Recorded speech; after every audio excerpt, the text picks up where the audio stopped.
Assalamualaikum warahmatullahi wabarakatuh. Kami di sini sebagai host dalam podcast kali ini. Perkenalkan, nama saya Diana Putri. Nama saya Leni Nuralisa dari Prodi Pendidikan Matematika Universitas Nurul Jadid. Nah, di podcast kali ini nih kita akan membahas sebuah tema tentang pendidikan, di mana narasumber kita pada kali ini ialah Pak Farizal Luqman Kurniawan selaku dosen di Universitas Nurul Jadid. Begini Bapak, di sini kita akan membicarakan tentang pendidikan yang ada di Indonesia. Ya kan lingkungan pendidikan itu ada 3, yaitu pendidikan lingkungan sekolah, keluarga, dan masyarakat. Terus bagaimana jika seorang peserta didik yang tinggal di keluarga yang tidak bisa memberikan dukungan yang dalam artian keluarga tersebut minim pendidikan.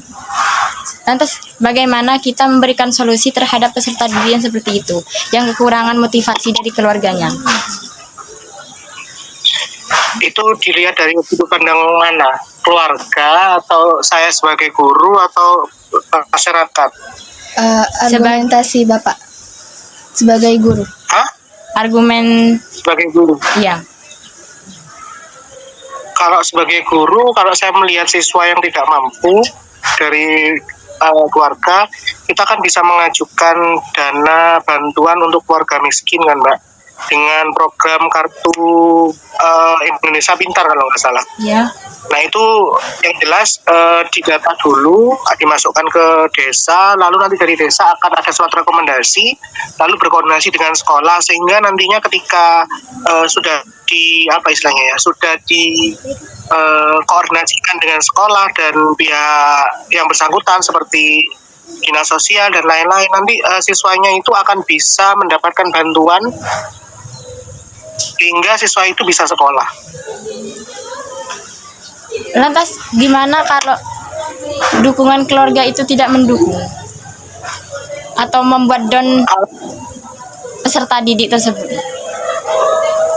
Kalau keluarga tidak mendukung, ya berarti kan itu kan tergantung dari keluarganya kan Mbak, tergantung dari keluarganya. Sedangkan pemerintah sudah menjamin bahwa seorang anak itu harus berhak, setiap warga negara itu berhak mendapatkan pendidikan yang layak.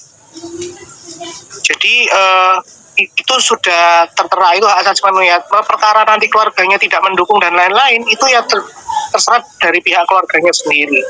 Nah, tidak mendukungnya itu yang seperti apa? Kadang keluarga itu mendukungnya, tidak mendukung pendidikan itu kan ada pendidikan banyak kan Mbak. Ada pendidikan informal, formal, dan non formal. Nah, mungkin kalau pihak keluarga dikomunikasikan lagi dengan pihak keluarga. Kadang kalau pihak keluarganya yang kurang mampu itu biasanya anak-anaknya disekolahkan ke sekolah yang siap untuk bekerja seperti SMK. Kalau untuk SMA itu biasanya jarang diminati oleh yang keluarga-keluarga yang kurang mampu, biasanya seperti itu. Kalau yang siap kerja itu kan biasanya punya skill tertentu. Jadi kalau sekolah-sekolah yang model untuk menyiapkan untuk pekerjaan itu biasanya orang tua juga bisa mendukung dan pasti akan membantu. Kalau memang dari keluarganya itu tidak membantu sama sekali, ya berarti ada kemungkinan ya terjadi konflik dalam keluarganya.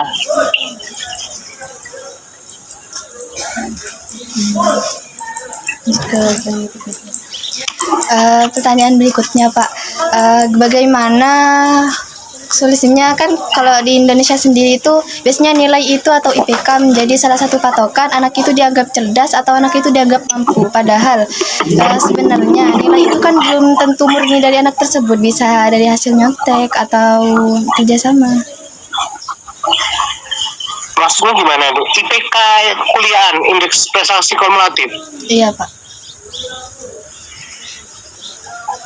Iya, IPK itu memang kalau di kampus Mbak ya, kalau di kehidupan kampus IPK itu memang menentukan tingkat kecerdasan intelektual. Cuman kalau di sekolah itu sudah tidak berlaku lagi dengan IPK Mbak, karena penilaiannya itu biasanya terbagi menjadi 3. Ada nilai sikap, nilai keterampilan, dan nilai pengetahuan. Nah, yang dimaksud nilai pengetahuan ini yang yang IPK. Nah, untuk yang nilai keterampilan yang kalau di SMA dan SMK itu ada sendiri-sendiri. Jadi meskipun dia pintar tapi dia tidak terampil dalam membuat sesuatu karya atau proyek, maka dia tidak bisa dikatakan pintar. Nah, sekarang juga pemerintah dalam kurikulum Merdeka itu juga membagi tingkat kecerdasan seseorang. Ada yang tingkat kecerdasannya memang di bagian kinestetik, ada yang di audiovisual, ada yang di visual. Jadi tidak bisa orang itu dikatakan cerdas kalau seandainya cuma IPK-nya tinggi. Dan juga IPK itu juga tidak menjamin mahasiswa itu cerdas dan lulus langsung kerja setelah lulus.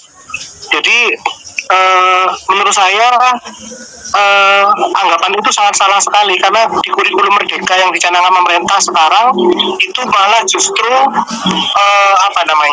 kecerdasan itu bisa dilihat dari segi manapun dari seseorang. Jadi ada orang yang memang pinternya seni gitu ya, seninya dinyanyi, ya sudah, yang dinilai yang itu saja gitu. Terus, bagaimana pendidikan yang dianggap sukses di era saat ini?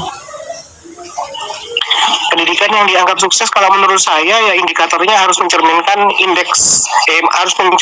indikator profil pelajar Pancasila. Ya, yang pertama itu berakhlak mulia, beriman dan bertakwa kepada Tuhan dan berakhlak mulia, gotong royong, mandiri, terus kreatif, bernalar kritis dan lain-lain. Jika tidak mencirikan profil pelajar Pancasila, maka tidak dikatakan sukses.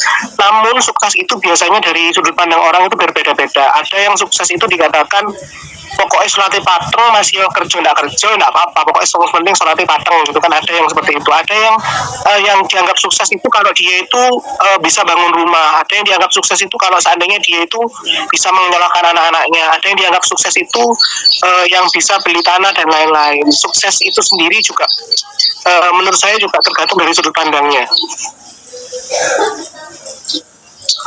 Berarti sukses itu tergantung sudut pandang orang tersebut ya, Pak? Setiap individu. Iya, contohnya kayak sampean. Menurut saya orang yang sukses itu menurut saya adalah yang bisa sampai gelar profesor atau doktor, minimal seperti itu. Kalau yang seandainya gelarnya cuman S1 sekarang nggak begitu ya. Itu sukses menurut saya. Tapi kalau sukses menurut Mbak kan beda lagi. Sukses menurut Mbak mungkin adalah sukses itu adalah ketika keluarganya baik-baik saja, anaknya bisa bersekolah. Jadi sukses itu ya jadi ibu rumah tangga gitu. Ada yang sukses itu wanita karir. Ada yang sukses itu gini, semuanya itu berbeda, tergantung dari sudut pandangnya orang. Dikatakan sukses itu bagaimana?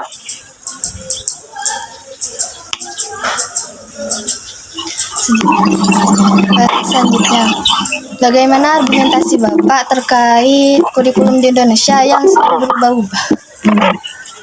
Sistem pendidikan. Kurikulum berubah-ubah itu wajar, Mbak. Soalnya ganti pemimpin biasanya juga ganti lagi. Nah, kita juga dalam beberapa periode ini juga dikejutkan dengan tragedi COVID dan lain-lain. Otomatis kurikulum juga harus menyesuaikan dengan kondisi yang ada.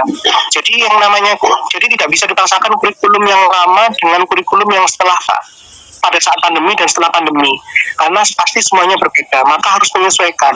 Itu kurikulum yang dinamis. Kalau kurikulumnya tetap statis, maka tidak akan menyelesaikan permasalahan. Contohnya kayak kemarin, anak dipaksa daring dan lain-lain, tapi kondisinya adalah anak tidak bisa karena kuota dan lain-lain, sedangkan keluarganya tidak mampu dan lain-lain, maka tidak bisa dikatakan kurikulum itu harus mau tidak mau harus berubah. Kalau seandainya kurikulum itu tidak berubah, maka yang kita tahu bahwa kurikulum itu kan jarak yang harus ditempuh oleh seseorang ketika melaksanakan pendidikan. Jadi kalau seandainya jaraknya semisal 1 kilometer itu harus ditempuh, ya apa caranya sudah. Tapi kan kita melihat kondisi yang ada, apakah anaknya itu perempuan, jenis kelaminnya perempuan, atau anaknya itu memang kondisi fisiknya kuat dan tidak, dan lain-lain itu. Jadi kurikulum itu juga harus melihat perkembangan zaman dan melihat perkembangan situasi yang ada. Sekarang kan kurikulumnya kurikulum merdeka, agak berbeda dengan kurikulum yang lama. Sebenarnya kurikulum merdeka ini bagus Mbak, cuman menurut pendapat saya ya yang bagus itu sebenarnya kurikulum yang tidak berubah esensinya, tapi maksudnya tidak berubah esensinya, tapi kurikulum itu cuma ditambahi yang kurang ditambahi, terus tidak diganti sepenuhnya. Cuman di Indonesia ini kalau tidak ganti kayaknya tidak nyaman kayaknya. Maka pendapat saya kalau kurikulumnya berubah-ubah itu wajar.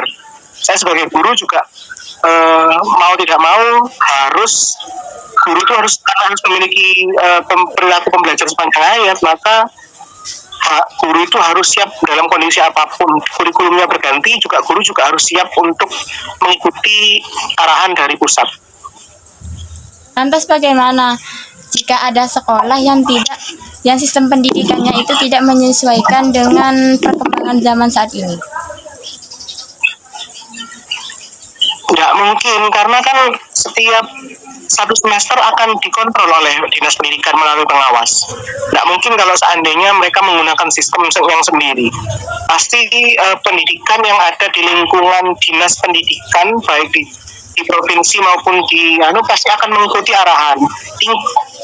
Cuman begini Mbak, harus dibedakan karena ada yang sekolah di bawah naungan Kemenak, ada juga yang sekolah di bawah naungan dinas di bawah Kementerian Pendidikan, Ristek ya, Kementerian Pendidikan Dikbud ya, Kemenristek Dikbud. Jadi harus ya pasti akan ada supervisi atau dari pengawas. Tidak mungkin akan berjalan sendiri.